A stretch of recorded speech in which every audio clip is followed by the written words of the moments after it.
Okay, welcome everybody back to another episode of NAPO's podcast Standout, the podcast all about bettering your business. And sometimes that means bettering you. I'm Claire Kumar, your host, and thrilled to be with you. Now, you are going to love this episode.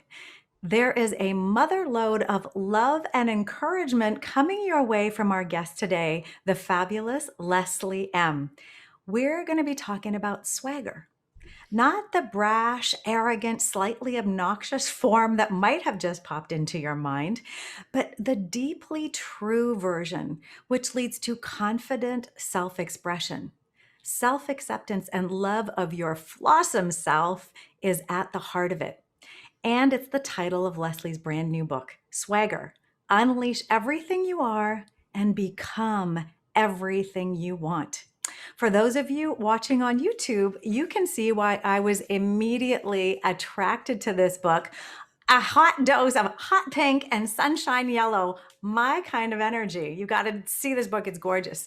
So let me share just a little bit about Leslie. She's a former TV host. I did not know that until I read Leslie's bio. An advertising creative director and training guru. I knew Leslie was a training guru and has spent decades traveling the globe with her award-winning company. Get this, Combustion. What a kick-ass name that is. She worked with top organizations like Google, Disney, Pepsico, TD Bank, Uber, and HBO. She has turned technologists into creative forces, bankers into storytellers, and has brought a serious dose of badass-ness to boardrooms everywhere. Leslie is now today a swagger coach. Fueled by her unrelenting passion for developing human potential, Leslie has been, oh, crumbs. Aha! Okay, Leslie has been, oh, crumbs. No, I'm gonna start from Leslie is now a swagger coach again. Okay. Leslie is now a swagger coach, fueled by her unrelenting passion for developing human potential. Leslie M will reach into your soul. She'll pull out your most powerful, authentic self and help release your badass swagger into the waiting world. She's been called better than therapy, a rock star, ass-kicking, a force of nature, and even a witch. And she's there for all of it. Welcome, Leslie. Hi, it's so delicious to be here. That's the best word I could think of. Absolutely delicious. I love that word. I use it a ton too. And that's exactly right. I am so thrilled to bring your awesomeness to everybody here. I wanted to start with a question for you. And the question is, I want to understand. I've said your definition of swagger is different. It's not what naturally might come to mind. So when I read your book, I read the term badass, the term chutzpah came to mind. There was a lot of bravery and boldness in this journey to find swagger. Can you help us understand in your words what we're aiming for and help me connect particularly swagger to the word badass? Well, swagger is the ability to manifest who you really are and hold on to it in the face of all of that psychological crap that's going to come for it, regardless of the situation or environment you're in. So it's about knowing what makes you special and different, loving it, embracing it, and understanding that it's your place of power. And that's where the badass-ness comes from. Because once you have swagger, you are unshakable, unmovable, unchangeable. You show up with one face, no matter where you are and no matter what life throws at you. You are just the beautiful and badass you. I love it. So I get this feeling of someone who's centered, someone who's grounded, someone who knows themselves. And if I think of Brene Brown, they're a boundaried person. They're able to speak their truth around what is okay and what is not okay. They have the confidence of Oprah sitting in a chair interviewing. They have the confidence of and the ability to be experimentational and do what they feel is interesting, like Lady Gaga. There are so many people that seem to, in my mind, exemplify that. Do you have some swaggery examples of people that display this? Yeah, it's hard to say because we know that when we think of celebrities, for example, so much of what we see is curated. We don't really know if what we're seeing is who they are, which is sort of antithetical to what swagger is, because I would have to be able to say for sure that sitting down and, drinking coffee with Lady Gaga is the same thing as watching Lady Gaga, in an interview or on a stage or something. And I know that many celebrities kind of have those personas that they step into. Beyonce had Sasha Fierce, for example. So it's hard for me to say. But my swagger icon in the celebrity realm is RuPaul Charles. That is the person that I think is so incredible, because the thing about RuPaul is that if you've ever watched Drag Race, if you haven't, you've got to watch Drag Race, because it's the most incredible show on the planet. And what is amazing is that RuPaul literally wears two personas in this. When he comes and works with the drag queens, when they're out of drag in the workroom, and he's helping them to prepare for their challenges, he's really this beautiful, gentle, soulful mentor to them. He brings out the best. He recognizes what's holding them back. He's able to extract this beautiful juice out of them. And he's loving and tender. Then when he becomes RuPaul, supermodel of the world, and is in that place of judging, because he's got to judge as well, but he's the badass version. He's the take no prisoners. He's, you better bring it, and you better show me everything you've got, and I'm not going to settle for less. But they are both so authentic to who RuPaul is. They're just the roles that he's playing in the show, but he never hides the fact that he is both of those people sort of integrated, but just wears two different wigs in the process, or doesn't wear a wig and then wears a wig. So yes, true. I love that. I think that's such an incredible thing to be able to do, because it's almost the opposite of that fragmentation that most people experience. Right? Where they're one person at work and they're one person at home and with their friends. He's able to bring both of those things to that one place. Well, and different roles demand different skills and talents of us in that. I mean, as leaders, though, at home and at work, we kind of need some of the same skills. There's a lot of, from my executive coaching, I thought, this is actually good teen parenting. This is what I'm learning here. Oh, yeah. Relationship building, all of that stuff. All of that stuff. So I like this, because when I read Swagger, I thought, well, wait a minute, what about Todd Herman's alter ego? And then I noticed this is the very first endorsement in your book. And so Todd's book talks about alter ego as a tool. And I wonder if there's a distinction, or if there's some way that these two books full of different kinds of wisdom can coexist. And what struck me is, and you mentioned it right off the bat, if you're a performer, is there a need to, use an alter ego approach to assume an identity, figure out what that looks like, and deliver it? And in the work world and in our personal world, where we need to connect really at our deepest level with other human beings, is there a place for an alter ego or not? And I don't want to talk about Todd's book. I want to talk about your book, but it really made me think. Because Todd and I actually have had conversations about this. And I think the thing that we agree on is it's about reaching deeply into yourself and understanding what you're capable of. And if you can best manifest that aspect of yourself by imagining that you're someone other than who you are, whatever works for you, babe, that, do you. I am not ever going to judge whatever works. What I in particular am sort of professing is that you don't need to. If it helps you and it works for you, that's great, but never forget that it's still you. It is still the authentic you that you are manifesting. And if you kind of need that crutch or that perspective, whatever, as you build the underpinning skills to get there, then you got to do what you do. I don't want anyone to ever be or felt held back in this world. But what I love is that when people realize that they have that much in them to give, and that people will sit up and take notice of them, they start to lose that need for a persona. Because here's the rub about that. If let's say I am manifesting a persona in order to achieve this goal, there was going to be part of me that's going to say, well, it's not really me who achieved it. It's the persona, or it's not really me that people are validating or appreciating. It's the persona. And the real me is still this messy, flawed, imperfect person that I haven't yet been able to embrace.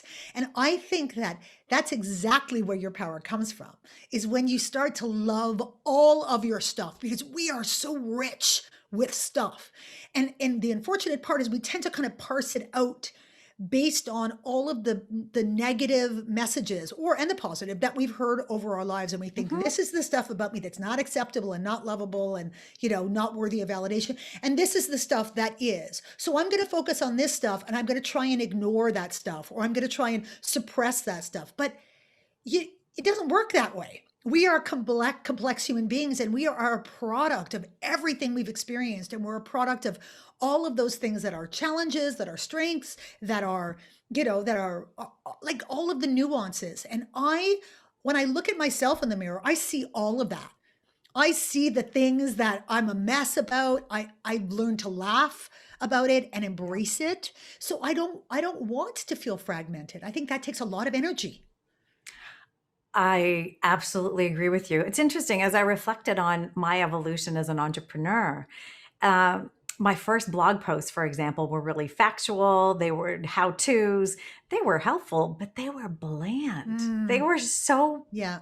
boring. Well, because it's an assimilation tool. How can I sound like everybody else who is smart in this space?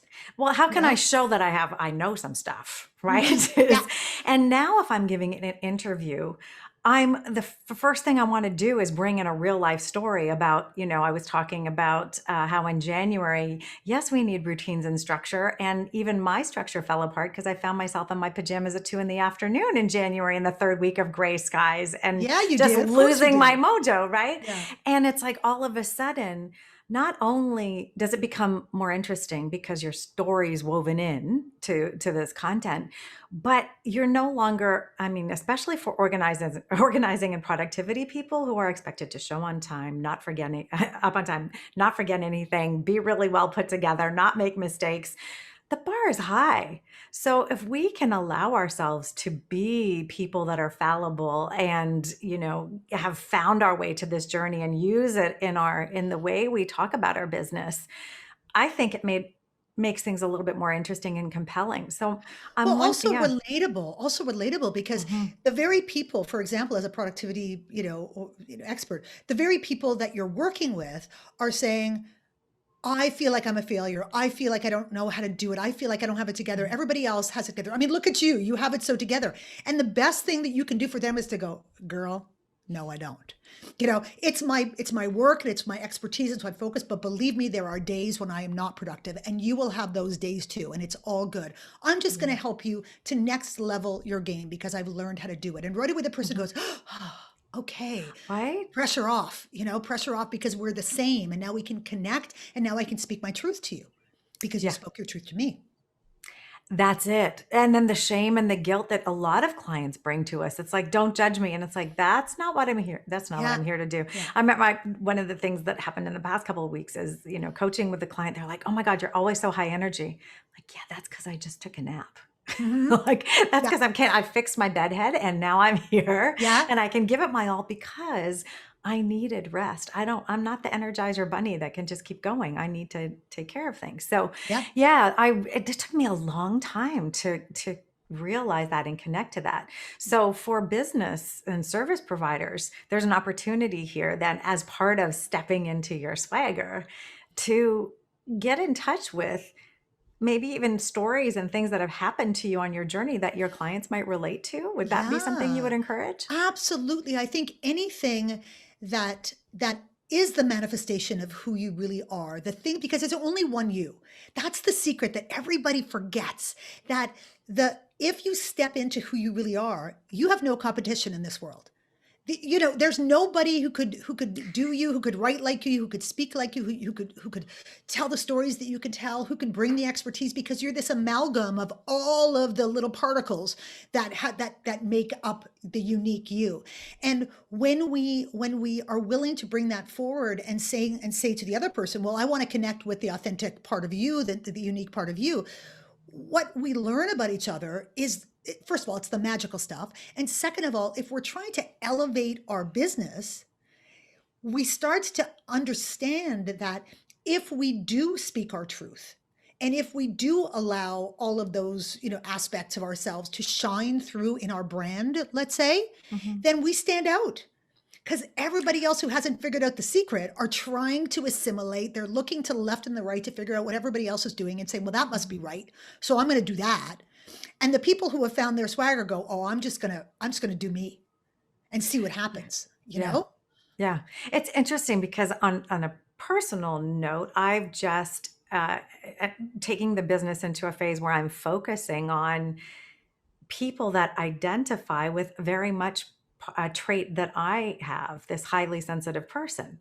Mhm. And so all of a sudden I'm finding the people that find me and that understand that it's so magnetic Mhm. because we get each other instantly. We get each other.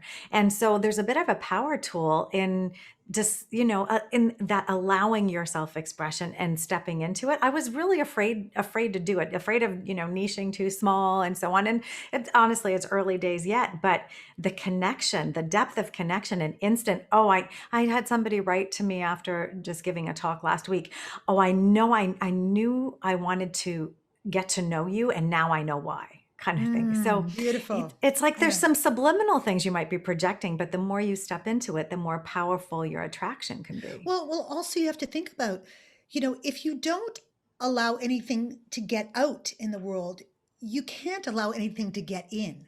It's Mm. a two-way pipe. It's not a one-way system. So the act of dropping those defenses and saying, I am here, I am available. All of my stuff is available. That's part of what vulnerability is, but not in the oh my God, you could hurt me with a word, but more of the, if I am open to you, that makes you open to me, and I can receive you the same way as that I can give to you. And that to me is the key to connection, right? This is not a rehearsal, this life that we have. This moment, you and I, Claire, right here, this moment, we're never going to be able to recreate as it is. So I want to be able to be open to the moment and to make sure that I can be fully present, fully engaged, and fully in my place of purpose. And I can't do that if I'm only bringing a certain part of me to the party. If there's a percentage of me that's getting left behind because of insecurity or fear or persona ambition, whatever, or pain, whatever it might be, then I'm not really doing anybody a favor. I'm not doing myself a favor, and I'm sure as hell not doing you a favor because I'm not giving you all of me. Yeah. So swagger and getting to that place of swagger is a lot of work on yourself. Mm-hmm. And what I liked, a point you made in the book, is it's about practice. It's Mm-hmm. about playing with it, understanding what you call are the 5 different blockers, which you just listed there. It's understanding our relationship to those things. And I love that you have practical kind of coaching exercises to help people along the path to get through these blocks of fear, of pain, of insecurity, persona, all of these different things that can stand in the way and sort of be repressing that side. So Mm-hmm. it's a real how-to opportunity, but in a really Leslie M style coaching way. Like y'all listen to the way Leslie's speaking now. She is, if you and carry this voice in your head with you when you read the book, because I just, I finished reading it earlier this week, and there are points when I would laugh out loud, in part because I know you and I can hear your voice so much, Mm-hmm. but your choice of words, it's so much you. There's a meta thing here happening. In the book, you are in your swagger in the book about swagger, right? You are showing up as Leslie M with the words and phrases and just the way of talking and the way of showing up that you would be in real life if we happened to be in a training room with you. Mm-hmm. Yeah, that really was the goal for me for this book, was that that the drive to write it was because I could see the impact of the work that I was having in those training rooms or in those coaching sessions. And I'm on a plane or was on a plane every twice a week and traveling the world and all the rest of it. And I got to the point where I was like, I want to clone myself. I want this message, and not me, but kind of what what is passing through me, what I'm the catalyst for. I wanted it to Yes. be bigger because I could see the impact that it was having.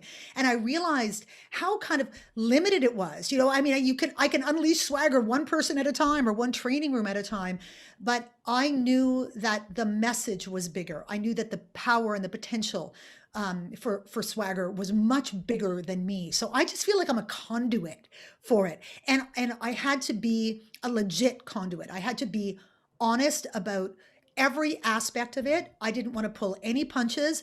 I didn't want to lay sugar on anybody. And I wanted to make sure that I held people's hands through, because that's what I'm all about. I'm tough mother love. So I wanted to hold people's hands, but give them a little smack on the bottom and go get it, get in there. You could do it. That combination of stuff. Yeah, and I think it's your authentic voice in there. There is swearing, there are F-bombs in the book, and Yeah, there were. yeah, and it honestly, and you talk about actually swearing, which I have been known to swear a few You, times. Claire Kumar, has Oh, been. my kids, okay, you'll like this. My kids used to say, "Mom, 25 cents every time you swear, and you're Mhm. taking us out to dinner when there's Wow. enough in the jar." They were fining me. So it maybe became too much of a habit, but I agree with you. There is something cathartic and powerful Mhm. about using language like swear It's words, cuss words, visceral. whatever. It Visceral. is. It is Visceral. I exactly. mean, And yeah. I taught my kids the opposite. I swear freely. And Mhm. what I taught my kids is these are words to express passion in some way. I hurt myself, so I'm going to swear out loud, or I'm really frustrated, or I'm super excited and happy. And Yeah. they're sort of the extreme expression of those emotions. So Yes. use them. Just make sure that you're looking around in your environment. Yeah. Use them, be Yeah. smart about it, and Mhm. don't use them as a weapon. You don't swear at someone. You don't use them in any abusive form. But as Yeah. I said, I posted one of my swagger quotes the other day, and I said, no one has a problem with swearing when you tell them how effing awesome they are.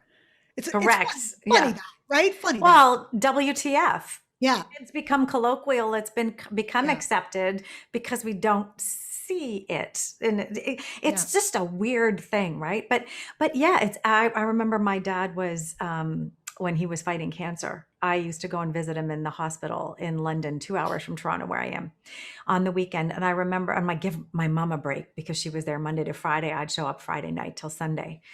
And I remember one of the first things I did with him was like, "Dad, you got to be angry. This is like Mhm. you're 50 years old, 51 years old. This is like you're being like you must be angry. How about we swear? I want you to come up with a swear word for every letter of the alphabet." And so we sat there and we had an exercise to just like Oh, come that's up so with the most fun. ridiculous like just to get some anger out too, because Hmm. I loved what you said. You encouraged your kids to express their emotion, because if we repress our emotion, it's finding a path to express itself within our bodies. And that's a Hmm. dangerous, dangerous Hmm. habit to cultivate. Yep. So, yeah, finding a healthy emotional release that's not disparaging to other people, I think Yeah. there's a place for it. And And I loved it in your book. I think also for me, it's really about the bigger picture about swearing, which is just an example, is Mhm. about how we judge one another and how free we are with our judgment. And that bugs me. It really bugs me. It's like, let he who is without thing cast the first stone, whatever that thing is, right? Mm. And I think, wow, if we all had more swagger and we could look at each other and say, you do you, boo, Yeah. because there is no one right way to manifest swagger. It doesn't show up the same way in everybody. It can be really quiet. It can be really gentle. It can be really bold and in your face. It can be funny. It can be, more introverted, more extroverted. Like it manifests differently in everyone. And it is not for anyone else to judge how it manifests. That's like antithetical to swagger. You are so not swaggery. If you are judging other people, you get your swagger card taken back. It's like, no, you don't get that. Because for me, I just love everyone. Unless that's why in the book I talk about intention. And I know that especially in today's world, intention has become a very loaded kind of concept, because some people will tell you, no, no, no, your intention is not enough. You have to know all the rules of exactly what to say so that you don't offend anybody and you don't. And I'm like, look, nobody is going to meet that standard, that criteria. It's not possible. We're all going to make mistakes. We're all going to get it wrong. But if our intention is one of love and acceptance and non-judgment and trying to be better and all of those things, then you can say, if you feel the need to apologize because you did offend someone, which I also talk about in the book, and because be careful, because when other people expect you, you know what how they do that? They expect you to apologize. I take a step back and go, wait a second. Is this some kind of a power play that's going on here, that I'm supposed to say that I was wrong? And I'm like, wait, what, but was I? Or is it that your tolerance for things are different than mine? Or your willingness to accept things is different than mine? Or your level of scrutiny is different than mine, or all of those things. And it's like, well, no, I mean, I'm not going to apologize because I didn't do anything wrong, because I know what my intention was. So I can say my intention was to do X. If I didn't accomplish that, I'd like a do-over, please, or help me to get that right. But I'm not going to say that I'm sorry. I say sorry if I bump into someone in the, in the corridor, back in the day, or if I forget someone's name, or if I, those kinds of things, or if I really do offend somebody, then I'm going to apologize. But I'm not going to apologize just because somebody else is trying to impose their levels of thing upon me. That's not cool. That's not cool. Yeah, I absolutely agree with you. I remember having a three-part apology from my kids, because I thought part of apologizing is you have to understand if there's something to be sorry for, and what is it. So, okay, you're feeling sorry for what? Okay, let's name what you're sorry for. And next time, what's the learning? What's the next time in it? There's nothing good in just an I'm sorry. There's not enough in it. No, it's too easy. It's too easy too. Yeah, it is. And you don't even know if somebody really meant it. So what did that mean? Is that just, just so they can move on and tick a box? Or is there for me, it's about learning. And is there learning? Maybe there's a learning about self. Well, actually, I'm not sorry that I did that. So it's a good cause for pause. Those moments where you're feeling, should I say sorry? I had one this morning, actually, around some media and between the agency and the PR person, and there was a misunderstanding. I'm like, let's look at where that misunderstanding came from. Okay. Because this was the clear communication, and, it's not possible to do it that way. Here's an explanation of what we can do going forward. Well, as women too are very conditioned to apologize. How about Canadians? And Canadians are very conditioned, and I don't fall. Although I'm a female Canadian, I don't buy into any of that in any way, shape, or form. The thing that drives me the most nuts is when someone asks you to do something for them for free, or to give you their time. Can I just pick your brain, or can I have 10 minutes of your time? Or people will just say to me, can I sit down with you for a half an hour to talk about something? I'm like, what? Wait, did you pay into the bank? I don't see that deposit into the bank and whatever. And I am not going to respond with, I'm sorry, but hell to the no. You just asked me to do something for free. So it's going to be, my time is incredibly valuable. So I need to monetize my time. That's how I make a living. Yeah. So I can't do that right now, or I'm not available to do that. Here's if you'd like to book an appointment with me for a fee, here's an opportunity for you. Yeah, and so it's an interesting one. As organizing and productivity professionals, we get asked that a lot too. And so you've got to define what you're willing to do that's exploratory, and you're getting something out of the opportunity too. What are you willing to do in generous capacity for free potentially? And what are you just absolutely, no, I'm sorry, I won't be able to do that. Yeah. I prefer to offer it as opposed to being asked for it, because then I've got massive generosity of spirit. I'm like, come on, we'll do a free coaching call. I'm going to help you out. It's going to be great. Oh my God, that's so amazing. I've done that, on countless occasions. But when someone is presumptuous enough to think that my expertise doesn't have value, I go, no. Imagine if I say, Claire, could you just come over and like redo my closet? I'm sure you won't mind. It'll only be a few hours. Could you A just, yeah, few we're hours. friends. Exactly. We're Exactly. friends. And that's So, how to just, invite resentment into a relationship very mm, quickly. And it happens in volunteer organizations. If the contract isn't right between what you've subscribed to do and the remuneration or the time commitment, there's a lot to get right in the giving. It just makes me think as well of your point about relationship building, that it's a two-way thing. It's reciprocity is at play mhm. in Yeah. all of these things. And I think there's something to being in that place of swagger that it's just it removes a lot of tension when you can get to that place and be really Mhm. just really sure of who you are. It allows you to say what's in and what's out, and there's no fight in it. So Yeah. my this came up for me too in the book, and I just have to chat with you about it a little bit. I have been one of those speak up people. Speak truth to power, you say in the Mhm. book. And oh my, I was like putting boxes around that ever since I was a kid, I've been the talk back kid, the talk like challenge, challenge, challenge, challenge. I'm in Gretchen Rubin's Four Tendencies, the questioner, right? So Mhm. if you make something make sense to me, I'm your girl. But if it doesn't make sense to me, I'm going to stay curious and invite you to help me You're far understand. more gentle than I. I just get pissed. Actually, that would be me now. Mhm.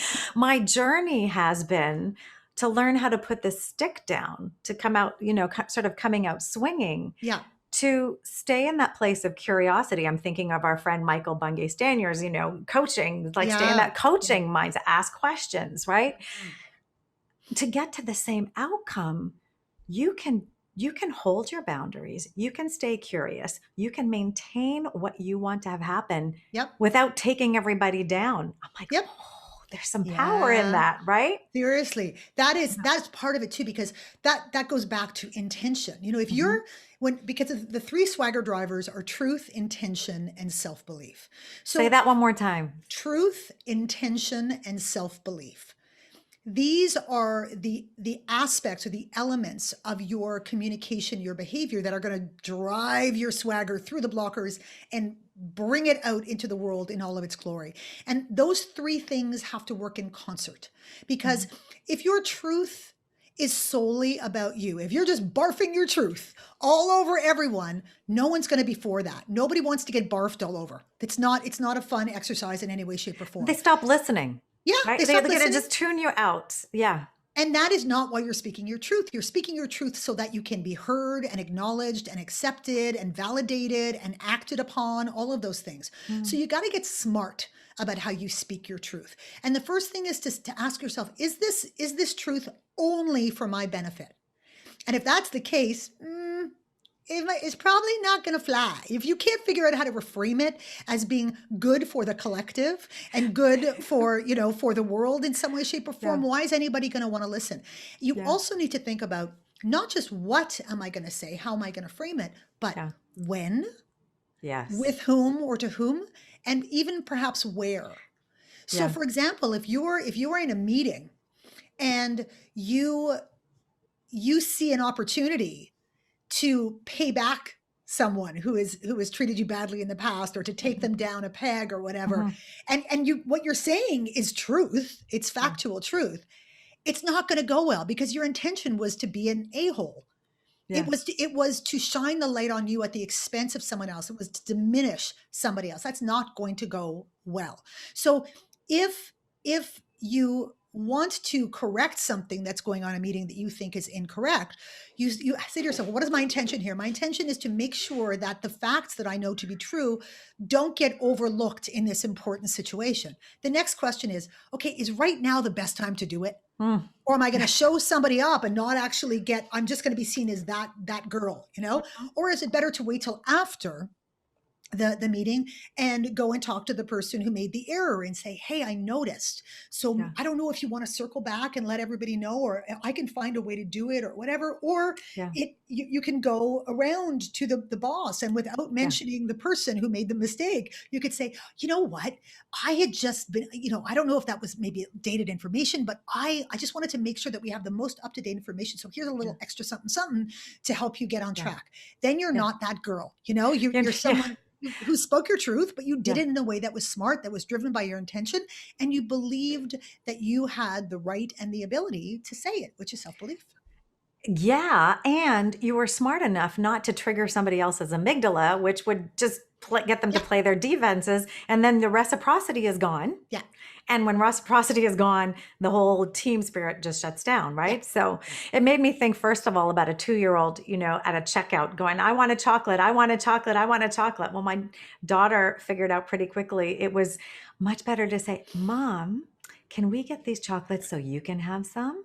Yes, very It's like, smart. oh, I'm like, are you Reframing, kidding? She reframing. she wouldn't care if she just got one. If she could give away 99, if that was her way to get one, she was just, Yeah. oh, I'm like, you're a smart kid.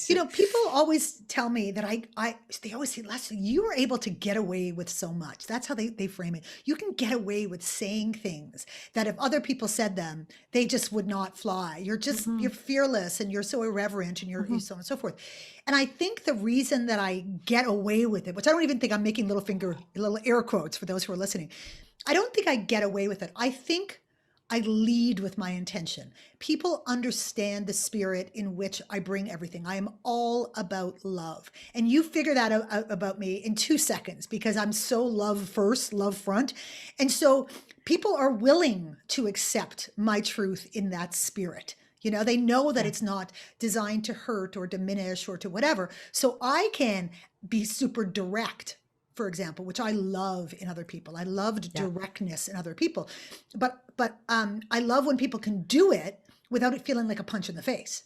Yeah, because it's very efficient to be direct. And I always was taking that tack. But then I realized if I ended up feeling, oh, I could have said that better. I'm carrying around this conversation Mhm, that was judging me, mhm. thinking I could have done better. And certainly the other people are feeling something less than Well, desirable too. listen, girl, having swagger is all about the do-overs. You are allowed Mm, to have do-overs in your life. If you have an interaction or a conversation or whatever it is with someone else and you don't feel great about it for whatever reason, you go ask for a do-over. Because the likelihood is if you don't feel great about it, the other person didn't feel great about it either. And it takes courage to do that, but it is such a way to reconnect and to not have any kind of lingering negativity between you and other people, and to also teach yourself how to get it right. So I with my coaching clients, and I talk about it in the book, it's like, go, if you're not happy about it, go ask for a do-over. You can even do that when you've had a client meeting. Send them a note and say, you know what, I felt like I didn't bring my best self to that meeting. Can I have another 15 minutes just to kind of reconnect, because I didn't feel comfortable about that. Now the other person has the full power to say no, mhm, but that's about who they are. And it yeah, could be for whatever reasons, but that's about who they are. But mhm. you did what you felt was right in terms of your desire to get it right and to reconnect, which I think is really important. I love that. I love this sort of give yourself permission and encouragement to go do a do-over because Mhm. the discomfort part is where we're learning and growing, right? And Yes. and the better we can be, the better our businesses can be too. Oh, I mean, exponentially. You want to be able to go into every situation saying, I don't have to be perfect. Mhm. I just have to be real. And whatever happens is going to happen. And if I'm not satisfied with how it went, A, I'm going to learn from it. And B, I always have the opportunity or the option to reach out and have my do over. And again, we want clients who are for us. We don't want all clients. You don't want everyone to be your client. Those are some of the ways that you can figure out who might be the right client for you. Someone who's willing to give you a do-over. Someone who goes, no, I think you were great. I loved you. I thought, none of us have to be perfect. Whatever their response is, you Yeah. get a sense of, are we a fit? Are we right for each other? Yeah, well, I have discovery calls with clients that I'm hoping, we're going to see if there's a fit for them and a fit for me in Hmm. terms of working together because you're dancing together, and so Yeah. it's gotta feel good. And Yeah. if there's tension, I mean, and especially hiring lawyers, I will not hire a lawyer without a 20-minute conversation to understand if we can even Oh, communicate. of course, of course. And you also know, even on those discovery calls, everyone's their best selves. They're trying to be their best selves too. So you don't really get to the heart of what the other person is like unless you drop your guard first. Mm. unless you set the tone Mm-hmm. first. So Mm-hmm. when I'm talking to people about coaching, for example, I swear I'm on my irreverent normal self. I talk about how we're going to, unpack them, crack them open like nuts, all that fun stuff. Yeah. Because if they're not down with that vibe, it's never going to work between us. But if they get excited about that and say, "Yeah, I love her energy, I love her irreverence, I love her authenticity, I Yeah. love her spirit," they're going to love the experience of working with me because I know that I've got the stuff, I've got the Yeah. expertise, and I've got the process and everything. But if we don't vibe, Yeah. it's Yeah. never going to work. And I always know my antenna goes brrrp, and they go up and they're swishing back and forth. And I go, Leslie, this person's not for you. We cannot be for everyone. And And that's exactly right. And you're like, I think I know where I can send them. uh-huh, yep, Right. And you send them to another organizer, a productivity yep. coach, or right. And that's a really great way our industry can support each other too. When you think about how much energy it takes to manage a client who is, and I'm going to use the term difficult. It doesn't mean they're difficult. It means they're difficult for you, right? Mm, That a client who is difficult for you, the amount of energy that you have to expend, the amount of time you're thinking about it, hmm and processing it and feeling things and stuff. I guarantee you, if you did not have that client, you would be better off. The money would Yeah. ceases to matter at some point. You would be better off without them. So Yeah. it's better to have clients that help raise your energy, not drain your energy. You want to feel jacked after an encounter, interaction with your clients. You don't want to feel drained. That is not Yeah. you being in your place of purpose. Yeah. So anybody who's feeling that now has a client that's maybe not a fit, look at the opportunity of opening the space for a client that is. And then Aha. it's like Yeah. breaking up with clients, breaking up with relationships. You're opening the doors for things that are a better fit. So Yes, yeah. absolutely. That's truth too. It's Right. truth. Yeah. It's not working. It's not working with us. That's truth. Well, there has been so much truth spoken in this interview. I have learned even more about stepping into swagger, and I feel like I'm closer to it than I've ever been. And I think, well, actually, I think we'll save this for the bonus question on YouTube. I have Okay. a question I want to dig into, but I want to thank you for sharing your wisdom here in this episode of Standout. Listen, everybody, tune in for the next episode. Until then, please stay safe, be kind, and enjoy your journey. Thanks again, Leslie, for joining us today. My absolute pleasure. Thank you, Claire.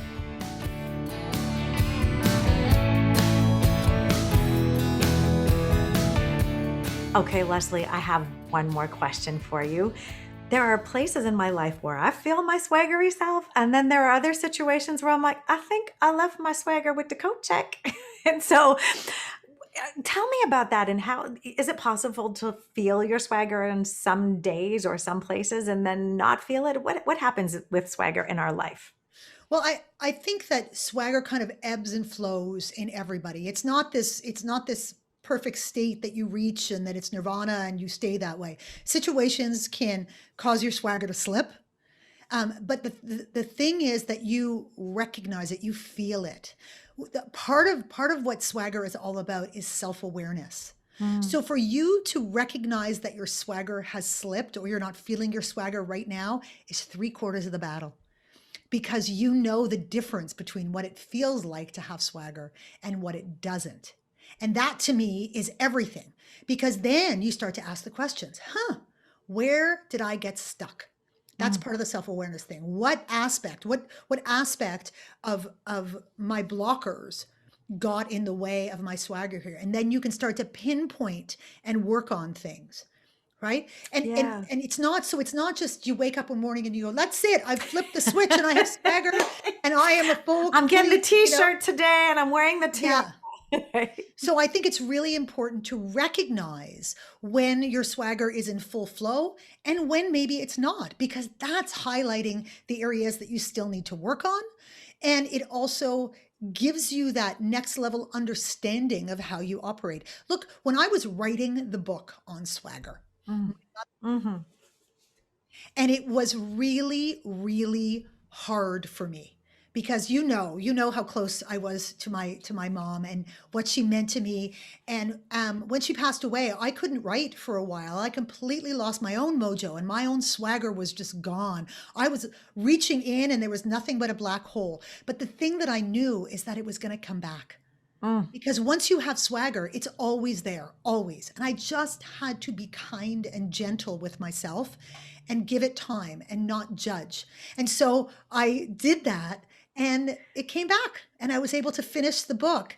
And I she was up there, if whatever you Mm. believe, she was around me the whole time and she was supporting me in this journey because my mother was so key to my swagger. So I think the key is to be kind to yourself, to be patient. And we have a cat. Hello, cat in the house. Just back and love forth. that. I Like, what love that. podcast? I What love that. podcast? I love that. Swagger on by, cat. Cats have swagger. swagger. They have swagger. There is absolutely.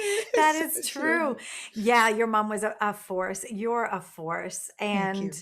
And thank you for this little extra piece because I think swagger and mojo are connected. Mhm. And if you're feeling low mojo, give yourself some extra love and care. Yeah. And to your point about self-belief being one of the drivers, there it is, right?